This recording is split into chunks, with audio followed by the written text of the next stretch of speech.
Part 4, The Divine Utterances, a Sufi journey into Hadith Qudsi. Assalamu alaikum. Welcome back to Sufi Essence with Hammad Syed, Section 1, The Gates of Forgiveness and the Bounties of Giving. Greetings, and welcome back to Sufi Essence with Hammad Syed. Our journey into the Hadith Qudsi continues, and with each step, we delve deeper into the ocean of divine communication. In our previous discussions, we have explored the profound spiritual realities of mercy, gratitude, sincerity, accountability, and the transformative power of patience. Tonight, we turn our gaze to three more foundational themes that are at the very heart of the spiritual path: the vast and all-encompassing nature of divine forgiveness, the spiritual economy of charity, and the immense honor of living a life of remembrance.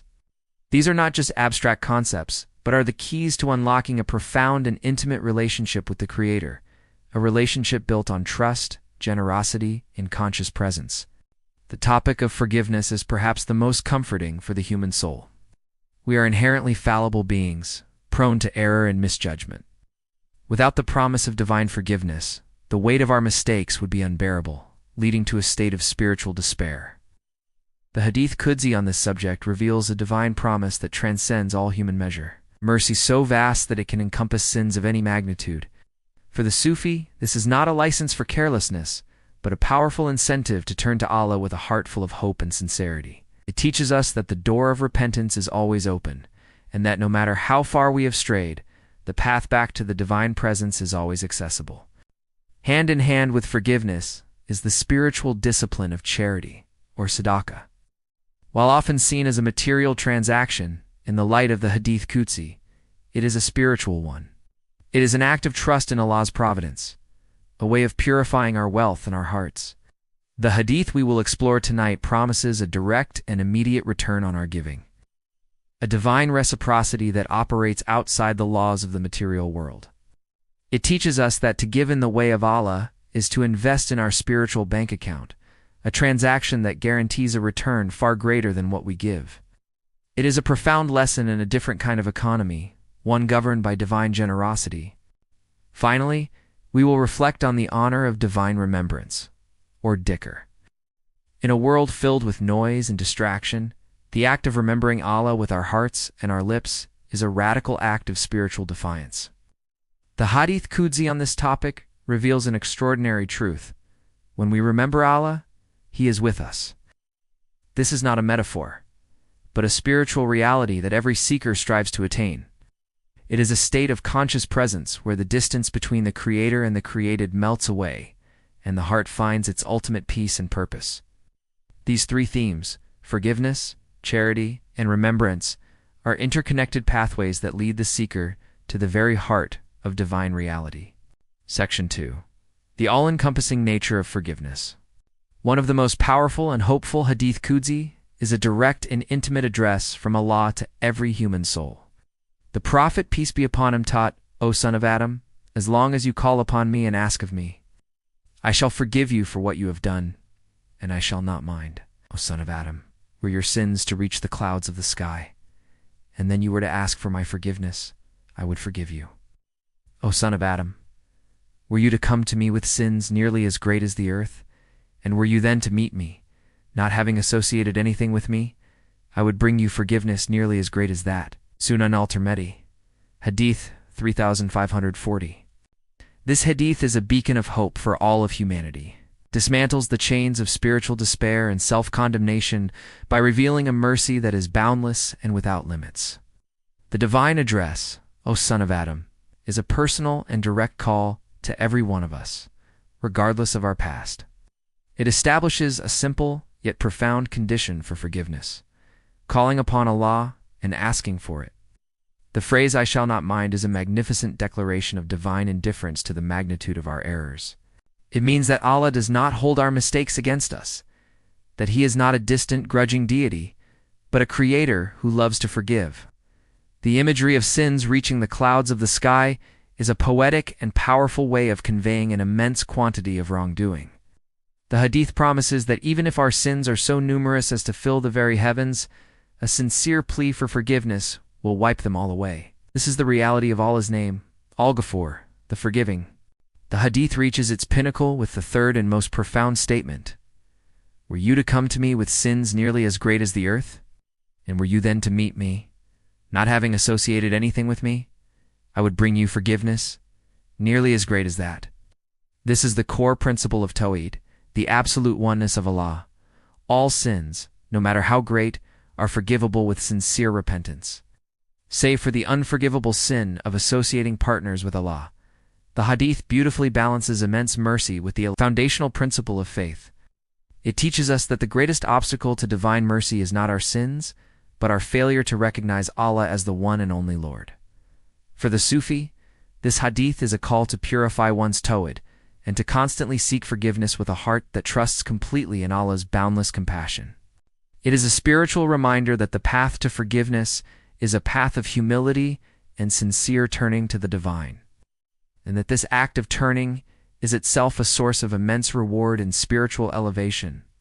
The sheer scale of the promised forgiveness, nearly as great as the earth, is a measure of Allah's magnanimity that is beyond all human imagination and serves as a profound testament to His infinite love for His creation. Section 3. The spiritual currency of charity. In the material world, giving something away means having less of it. In the divine economy, giving is the only way to gain. The Prophet, peace be upon him, taught, Allah says, O son of Adam, spend, and I will spend on you. Sahih al-Bukhari, Hadith 5354. This Hadith is a clear and powerful statement on the spiritual principle of divine reciprocity. The command spend is a call to action, an invitation to a sacred transaction. The promise I will spend on you is a guarantee of a return that is far greater than what was given. For the Sufi, this is not limited to material charity. It is a profound lesson in a spiritual economy where every form of giving, giving of one's time, one's energy, one's knowledge, or one's wealth, is a direct investment in one's spiritual well-being. The Hadith teaches us that the only way to truly gain in this life and the next is to let go, to detach from the illusion of worldly ownership, and to trust that Allah is the ultimate provider. When we spend from what He has given us, we are not losing anything. We are simply recirculating His blessings in a way that is pleasing to Him, and in return, He opens the floodgates of His bounty upon us. This Hadith is a beautiful manifestation of Allah's name, Al-Wahhab, the Giver. The act of charity is a profound act of worship that purifies the soul of stinginess, greed, and attachment to the world. It is a spiritual exercise in trust. The person who gives away their wealth for the sake of Allah is demonstrating a level of faith that is rare and beloved by the divine. They are saying, in effect, I do not rely on my money or my possessions for my well-being. I rely on you, O Allah. This act of trust is the very essence of spiritual freedom. The Hadith promises a direct and immediate return, a return that is not limited to wealth, but can be in the form of inner peace, health, security, and spiritual blessings.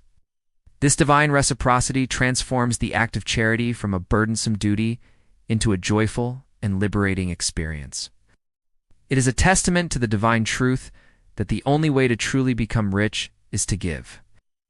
For in giving, we open a channel for divine providence to flow into our lives. It is a profound guide to living a life of generosity, a life that mirrors the divine attribute of giving, and in doing so, finds a deeper connection with the Creator. Section 4. The honor of remembrance. In the constant noise and rush of modern life, the act of remembering Allah seems both simple and profoundly challenging. Yet, the Hadith Qudsi on this topic reveals that it is the most honored of all spiritual disciplines. The Prophet, peace be upon him, taught, Allah says, I am with my servant as long as he remembers me, and his lips move with my remembrance. Musnud Ahmad. Hadith 8716. This is a breathtaking hadith. It promises a divine companionship that is not conditional on grand deeds or spiritual attainments, but on a simple, consistent act of remembrance. God. The phrase, I am with my servant, is not a metaphor. For the Sufi, this is the very essence of spiritual reality. It signifies a state of divine presence, an awareness that the Creator is intimately involved in every moment of our lives. The condition for this presence is our remembrance of him, whether it is with our lips or with our hearts. The moving of the lips with remembrance is a physical manifestation of a heart that is filled with Allah's presence. It is a spiritual act that purifies the soul, calms the mind, and centers the heart on its true purpose. The Hadith teaches us that Dhikr is the key to spiritual transformation. It is not just a recitation, it is a way of being. By remembering Allah with every breath, the seeker is not only fulfilling a divine command, but is also purifying their inner self. The heart, in its natural state, is prone to forgetfulness and spiritual rust. The continuous remembrance of Allah is like a polish that cleanses the heart, making it a mirror that can reflect the divine light. This state of conscious remembrance is the goal of the Sufi path, a state of being in which every thought, every word, and every action is infused with the divine presence. The promise of Allah's companionship is the ultimate reward, a state of profound peace and contentment that transcends all worldly desires. It is a testament to Allah's name, Al-Hadi, the guide, for in his companionship, all guidance becomes clear. The Hadith is a beautiful and powerful reminder that the path to divine intimacy is not a long, arduous journey, but a single, conscious act of turning to the one who is already with us. The very act of remembering him is an acknowledgement of his presence, and in that acknowledgement, we find our true home. Section 5. Conclusion and looking ahead. Tonight, we have concluded another profound session, delving into the Hadith Qudsis that speak of boundless forgiveness, the spiritual rewards of generosity, and the immense honor of divine remembrance. We have learned that Allah's mercy is without limits, that charity is a spiritual transaction that guarantees a return far greater than what we give, and that the simple act of remembering Allah brings with it a profound state of divine companionship. These are not merely theological principles, but are the very fabric of the spiritual path, guiding the seeker from a state of forgetfulness to a state of profound remembrance and divine presence. They are the living words of a loving Creator, inviting us to a relationship of absolute trust and sincere devotion. As we move to the next part of this series, we will continue to explore other Hadith Qudsi that illuminate different aspects of the divine wisdom, addressing themes such as the reality of divine justice, the reward for patience, the special status of those who love Allah and are beloved by Him. Each Hadith will be a new step on our shared journey, illuminating another aspect of our relationship with the Creator and revealing a new dimension of His profound love and mercy. Unique supplication for this part. O Allah, our Lord, we ask you for a complete and all-encompassing forgiveness. We seek your pardon for our sins, both big and small, and for our failings, both known and unknown. Grant us a heart that is generous and a spirit that delights in giving for your sake. Make us among those who remember you in every moment, so that we may live in the beautiful reality of your divine companionship. Illuminate our hearts with your light and guide our steps to that which is pleasing to you. May the blessings of Allah be upon your heart, your mind, and your soul, filling them with the light of this divine knowledge. May He elevate your station both in this world and the next, and make you a source of immense good for all of humanity. May your life be a testament to His magnificent names and attributes. May the peace and security of Allah always be upon you and your loved ones. May He grant you unwavering steadfastness on the path of truth, and may your work be a testament to His magnificent names, Ar-Rahman and Ar-Rahim.